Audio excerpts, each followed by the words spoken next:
I started Beautiful Bourbon by accident.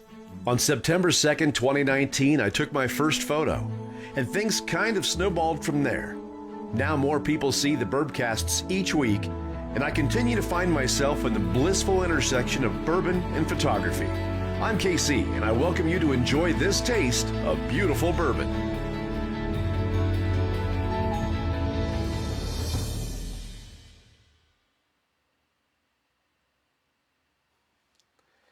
Hey, how's it going? I hope you've had a wonderful day, June 22nd.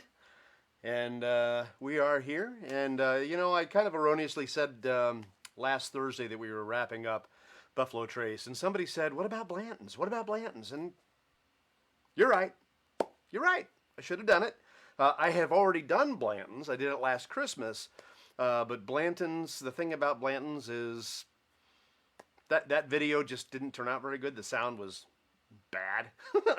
And I can do better. I can do better. I can do better. I promise. And hopefully today will be the example of me doing better, giving more, I say. So that's what we're doing. Let's get it down here. Let's get it down. This is the Blantons. Had a discussion with somebody just a little while ago going, I still haven't gotten my first bottle of Blantons. Part of Blantons is the hype. And we're going to discuss that a little bit as we get into this Blantons. Just kind of demythify. We'll get into some of the facts, and we'll get into what the bourbon is, and we'll give it a good taste and see if it's worth the hype. Now, as you can tell, I've gotten into this bourbon before. Normally, I save it for a special occasion, and tonight, by golly, you are the special occasion. So, let's get underway. We're going to go ahead and get this poured. Now, this one has been open for a while, so if there is such a thing as a neck pour, this one will not have been a party to that problem. Oh, I lost my opener thingy. My lasso. All right, so here, oh God. Maha, maha, maha, maha. The nectar of the gods. All right, so, all right, while this is sitting here, again, it doesn't matter if it's already been opened and set for a while or whatever. I do like to open it and let it sit for a few minutes before I taste it, before I smell it, even though I just kind of smelled it a little bit. We're just going to pretend that never happened. Blanton's is a bourbon that got its start in 1984.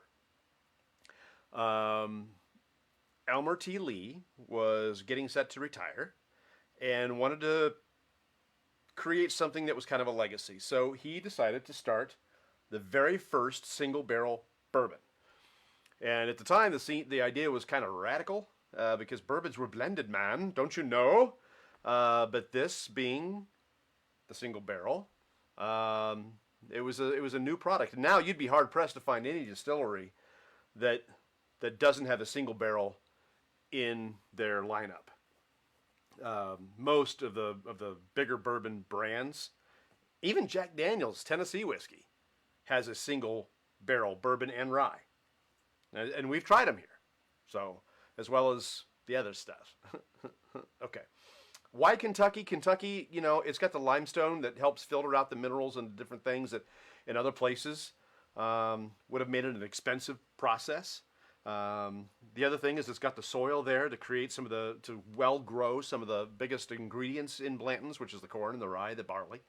That doesn't mean it all comes from Kentucky, but a lot of it could if it doesn't.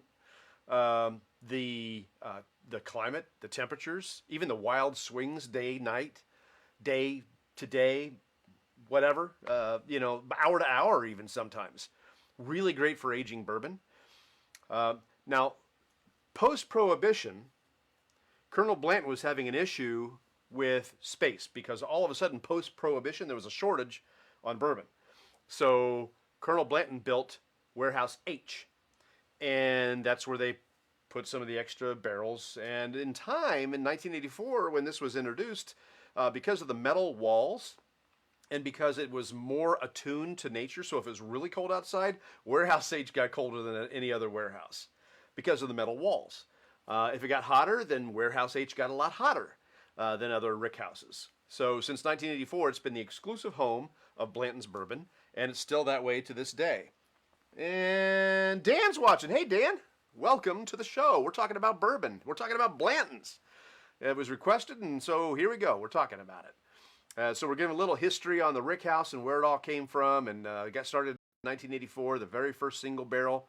And, people thought it was kind of a crazy idea, but now everybody's doing it, single barrel from somewhere. It's from Warehouse H. It continues to be housed there to this day. Let's see what I'm missing. Blah, blah, blah, blah, blah, blah. Okay, so the other thing to talk about, too, and I forgot to create a graphic out of this, so I'm going to have to skip it. Hey, Fees God. Gonna have to skip the graphic, but if you can see the very top of this bottle, and I'll get it in as far as I can, and it's got to focus. There we go. There we go. So it's got a horse and a rider. Now this one has the letter N on the side, and if you had all 8 bottles, this would spell out Blantons. Of course, the S is the final letter, and it shows the rider and the horse ending the race in victory. It all goes back to Kentucky's horse heritage with the horse races, and if you've ever been to bourbon country, I mean, Woodford County is full of beautiful horses. The Woodford Distillery, I think they own their own horses. Horses are a huge part of Kentucky heritage, and so they've enshrined that in the bottles, and that got started on Blanton's in 1999. So for 22 years they've been doing the stoppers. They really haven't changed a whole lot. For those of you who are collectors, just know that Blantons has 2 N's, and they are indeed different. This N is the first N. The second N has a colon after it. So 2 little dots. Boop. That's how you can tell that you've got the entire set. I was watching online today. Somebody was all happy that they got Blanton's all completely spelled out, and he showed the 2 N's, and we went, oh, God, bad news, sorry. Yeah, he's got to go back on the hunt. He said, 2 years it took me. Keep going. You got a ways. You got to find the other N. Or get another Blanton's and find a place to trade it. They do have these stoppers available at the distillery that you can buy, but they are so slightly different than what actually appears on a real bottle of Blanton's. So you can try to shortcut and buy a stopper at the distillery or something like that, or order them online. They will not be the same as the stoppers that you find in the wild. And the people that are there that help award the staves to people who have collected them all know the difference.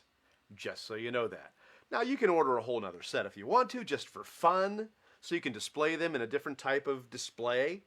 But the actual ones that get you that stave, that piece of the barrel that they put them all on, you have to buy those on a bottle, either at a distillery or somewhere in the wild. That's how it works. All right, so that is the lowdown on the Blantons. So let us get into the tasting. So the other thing about Blanton's is it worth the hype. So again, today I was online and somebody's going, I still haven't found my first Blanton's. Well, there are just as many people who want Blanton's because they haven't gotten one yet as how many people hate Blanton's because they don't think it is worth the pour or they don't think it's worth the hype. So what we're going to do today is see if this really came out to Elmer T. Lee's vision. Is this really everything that he meant for it to be? Is it that stinking good? Or is it a bottle that's nice to have because you want it and you want to be able to have it and people can go, oh, look, you've got a bottle of Blanton's and I don't. That's kind of sometimes what this bottle is all about. But let's get into it. Let's just see. Got a great color to it.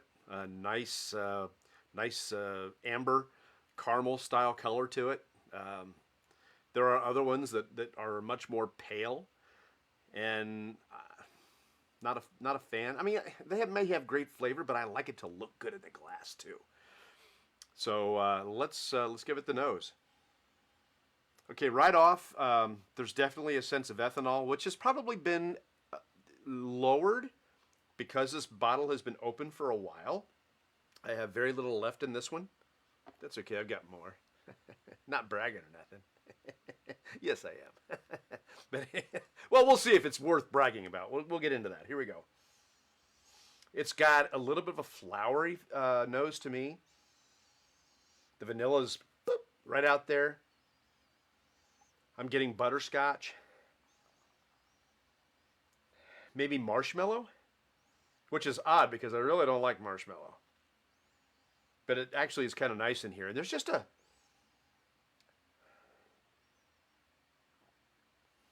I wanted to say that floral sense was honey, but I don't think that it is. It might be like a little bit of rosemary, actually. That's kind of the spice that's coming to my mind.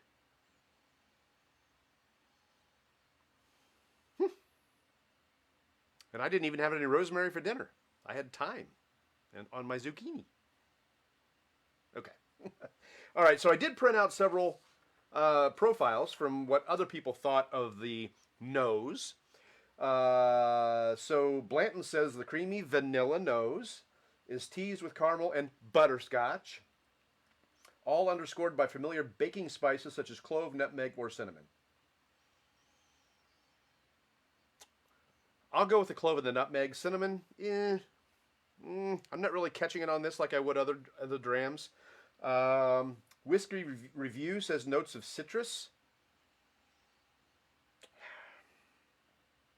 I'm going floral. Rye grain toffee. Nah, butterscotch. Not toffee, butterscotch. To me.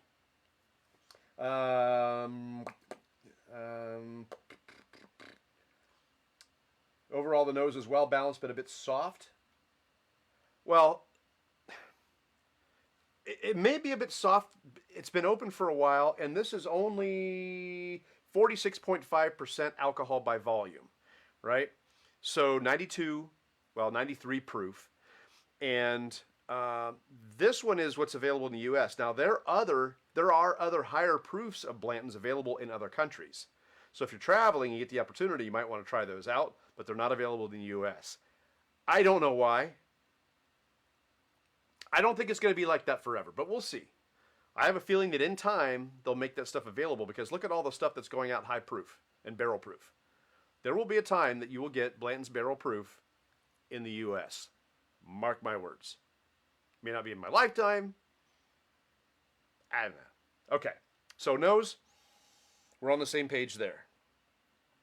With a couple things, but on a couple things we're not. Let's go to the palate.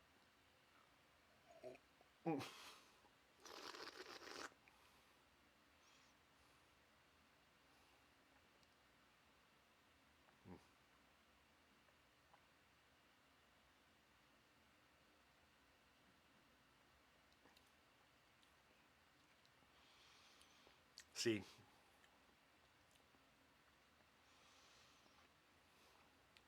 yeah, see, that's a complex single barrel.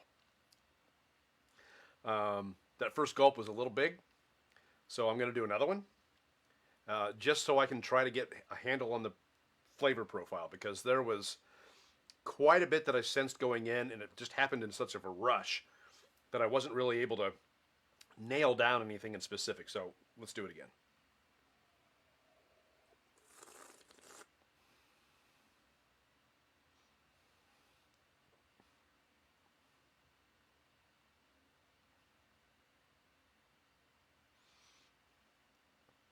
Okay. So when I slurped it in, the first thing I got was a sense of mint. On into it, the toasted barrel, the oak, is really present to me. I like that. That doesn't mean that it's peaty and super smoky, but I can definitely taste the wood. I can taste that oak. And that's probably attributable to the extreme conditions of the metal rickhouse. Vanilla wasn't as forward on the palate to me as it was on the nose. Caramel came out more than butterscotch. There was a sense of maybe a little bit of... I want to be sure. Hold on.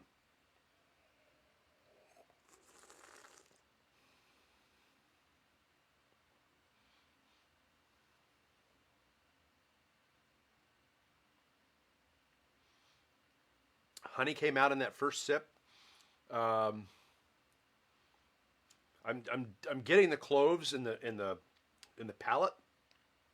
Um, Perhaps that nutmeg in the palate more than I did the nose. It is definitely there. Um, the legs are long. That finish is holding on. Um, and even that finish has got a sweetness to it. Maybe a caramel sweetness to it. Cinnamon comes out a little bit in the finish. I wasn't getting it so much on the palate, but I'm getting it in the finish. So that's what I have so far for my notes. Now let me give you what they say. Blanton says the taste profile is sweet, notes of citrus and oak. I got the oak. I'm not getting the citrus as much. Hey Jeff, how are you? I'm not getting the citrus as much, but the oak is definitely there. Whiskey Review says similar to the nose, citrus notes balanced with sweeter notes like vanilla and caramel lead off the front. Some very light floral notes they follow. For the finish, the sweet notes completely dissipate. That's what I said. And the finish takes on a dry, slightly bitter tone, toasted nut and oak, joining the floral and citrus notes. I'm right on cue with that. That oak is really coming through. Boy, I love getting it right. Toasted nut is probably a great way to put it. I can't necessarily point out any specifics. I think that sunflower seed would be too sweet, too salty for this. Perhaps a toasted Brazil nut or, one of those darker style nuts. Not an almond. Maybe. No, a darker nut. Brazil nut. That type of thing. Even the shell of a nut, because that always has a different flavor if you happen to accidentally eat the shell of a nut and not break your teeth doing so. Okay, and then the last tasting note I got is from Breaking Bourbon.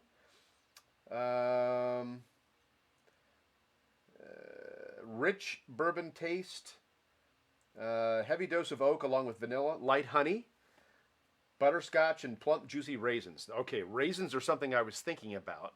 I couldn't articulate it. Let me do one more.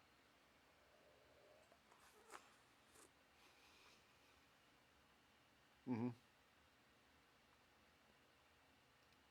Yeah, I think that's it. I think that's what I was after is raisins.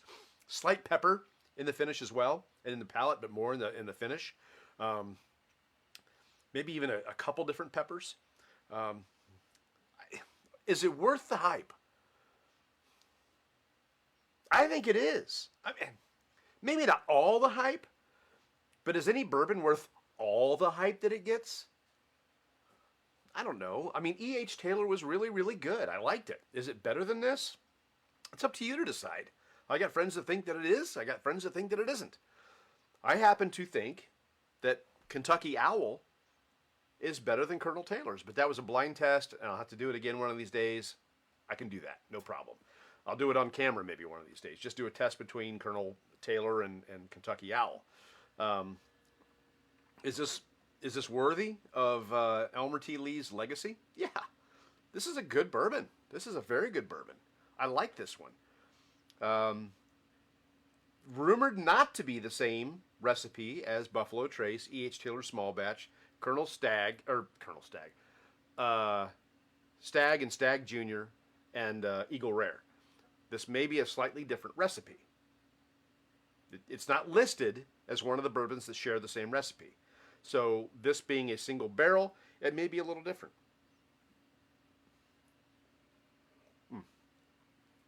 Let's do the water test. Do I have enough? Yeah, I got enough in there. Scoot this over just a schmeegee. Put that up there. Because I don't have a whole lot left in the glass, we're just going to do a little bit of water. That should be more than enough. More than enough. Give it a little twist. I'm designing this particular Bourbcast to be short and sweet. Getting all the information in as quickly as I can and letting you get back to your Tuesday evening because I value your time as much as I do my own. All right. That ought to be good. Again, this has been open, so neck pours, all that stuff that you would normally try to avoid. If there is such a thing, I think it goes bourbon to bourbon. That's not a thing with this because it's been open for a while.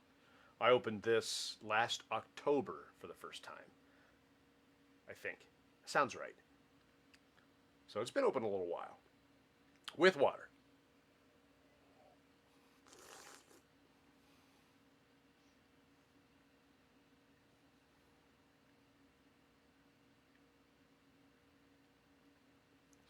I didn't add much water to it, so expressions aren't a whole lot different. I'm definitely getting a little bit more of the spice, and I definitely got a bigger sense of the butterscotch, which is pretty good. Jeff Tishner says, I have some Buffalo Trace tonight since I can't ever find Blantons. I mentioned to you a little while ago that I had one friend that was saying, I still haven't found a Blanton's. It's Jeff. Jeff, I got plenty. You want to try it? You know where to come and get it. I got you back, baby. Maybe I'll even bring this bottle over this week when we see each other. All right. You know what? Just for giggles, I'm going to add just a little bit more. Since that didn't really tame it down any.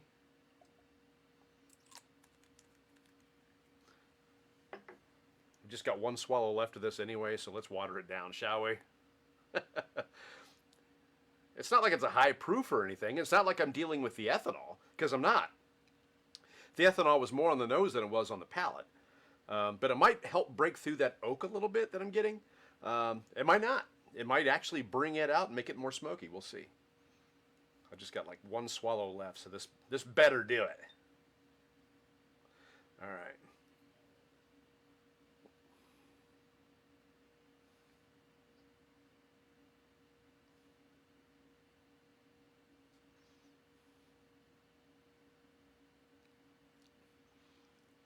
Butterscotch, honey, cinnamon. Cinnamon's much more pronounced after a couple of squirts of water. The pepper shouts out too. But it still didn't change the character of the drink that much. It just altered it very slightly. So I can, this is one of those drinks that I appreciate because it doesn't completely change when you add stuff to it. Now, that doesn't mean I don't appreciate the ones that do change. I do. I think that's fun. But it's also a testament to the quality of this particular bottle that it doesn't change when you change the expressions. That being said, ice time. All right. Don't tease me. I'm not teasing you, Jeff. You want some Blantons? I got Blantons. I'll bring it over, give you a shot of it. Jeff has been nice enough to furnish me with a couple bottles so far. He found a Knob Creek maple that I still haven't opened because I promised him I would open it with him. So we haven't done that. And then he furnished me with the Hard Truth Gin that we tried a couple of weeks ago for World Gin Day. That was the one that didn't sit real well on the nose, but by golly, it was tasty on the palate. You got to get past that strange nose. Just odd. It works out. It's an award-winning gin. It just, you got to get past that nose, which just didn't work very well for me. Now, I could try it again later and see what I think of it, and maybe I'll like it then, but I don't know. I mean, it's been months since I opened this for the first time, and, you know, I liked it then, I like it now. So I'll open it again one of these times. We'll try it out. All right. Just a little bit. Ooh, ah, just a little bit. Ooh, ah, a little bit more. That's a song. It's an actual song. I want to say it's by Gina G. I want to say it's called Ooh, Ah. I always liked that song. I played it when I was on the radio. It wasn't a hit, but I liked it, so I played it. It wasn't even on the log. We weren't even supposed to play it except for when it first debuted, and it lasted maybe a week and fell because it never even made it to the charts. But I liked it, so I played it and got in trouble doing it. Beautiful, clear ice sphere. Gorgeous. It's gorgeous. Just going to let it sit for a minute and cool down. Fees God says, hopefully it's sung better. Really, Fees? Look it up. I think it's Gina G. Ooh, ah. I may be even wrong. I will post a link afterwards. I'll put it on this Bourbcast link. So anybody who wants to listen to Ooh Ah just a little bit. Did you know I was a professional singer, Duck? Did you know that? I am. I used to get paid to sing. She says, shut up. It's the truth. So, both in a band and in corporate world. I had one corporation that I tried to get other singers. I would compose music for these corporate things, like for training. Like we would create training regimens for, we did it for hospitals, we did it for airlines, we did it for manufacturing. We did lots of training videos over the years, and we had one place in particular that I showed them what we could do as far as adding a musical element to their training, and after I did that, they never wanted to do anything else. And the guy from Learning and Development, L&D, liked my voice. I don't like my voice. Sometimes it's all right, but generally speaking, I'm not a big fan of my own voice. But he loved it, and there were times that I created things for his company, and he didn't want to use anybody else. And I have professional singers that can do what I do.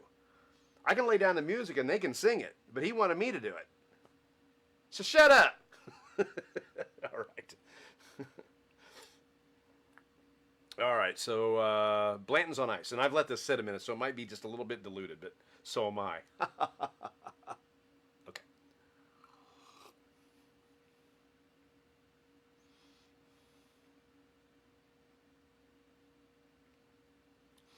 That time the vanilla just jumped out. The oak is still there, but it's not as heavy as it was. That vanilla just boom. Definitely some of the other things are still there. The cloves are still there. The pepper's still there. Butterscotch is still there. Again, it's holding on to its character even on ice, which I can't say that for other bourbons. This one is really holding on for dear life. But the vanilla just jumped out.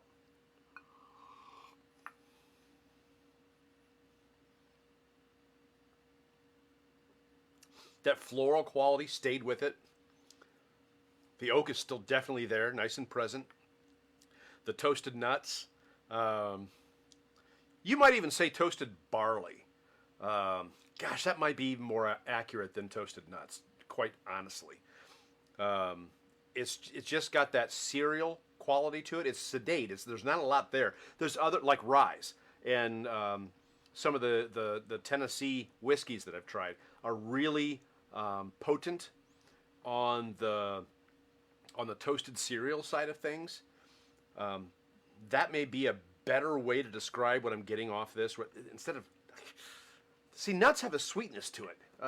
Even the Brazil nuts have a sweetness,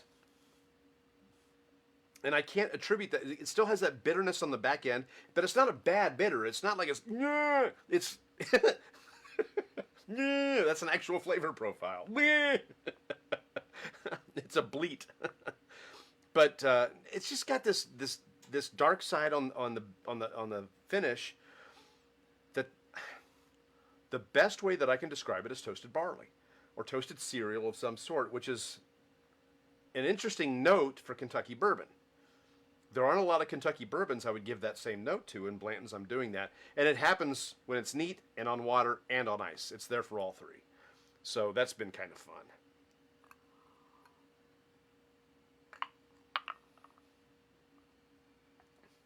Is it worth the hype?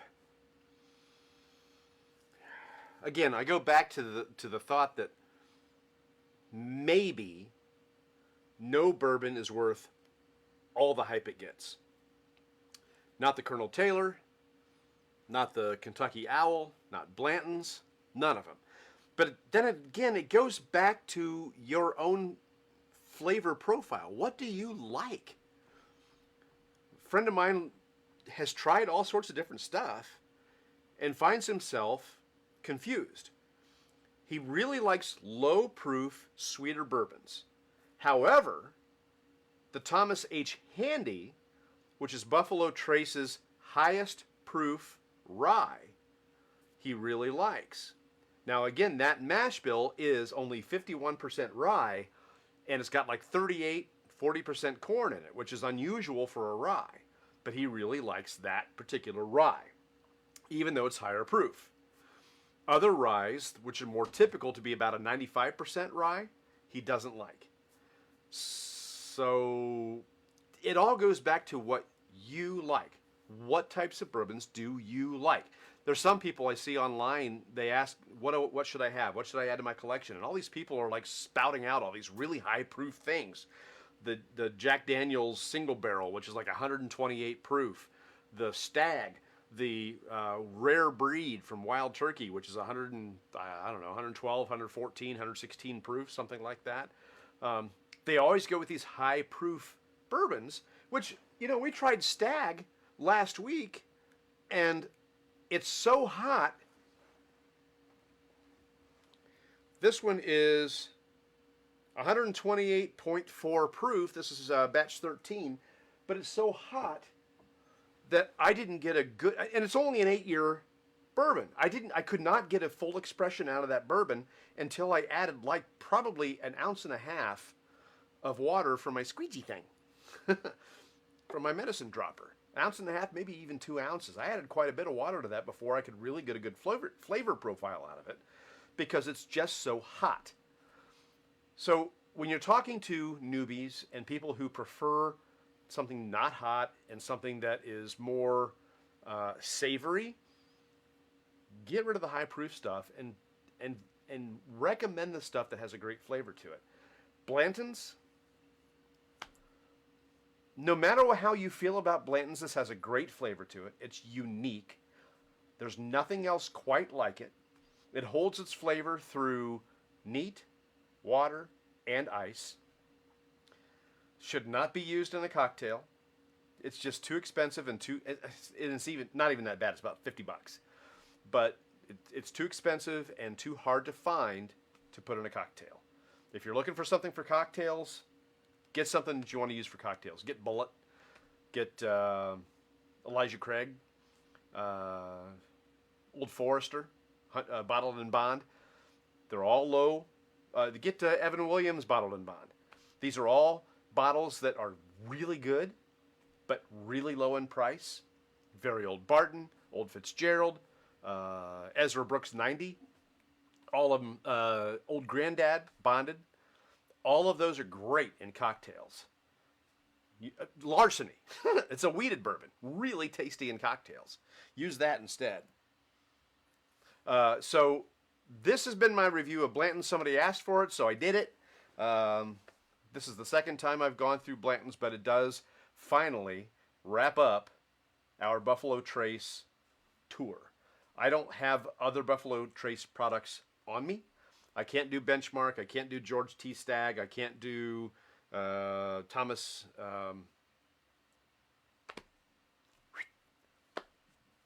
Excuse me. I can't do. I forget what it's called. Anyway, I said it earlier. I can't do Sazerac, the 18-year. There's just, and they have other things too. I do have the bourbon cream, but I'm not going to do that for a Bourbcast.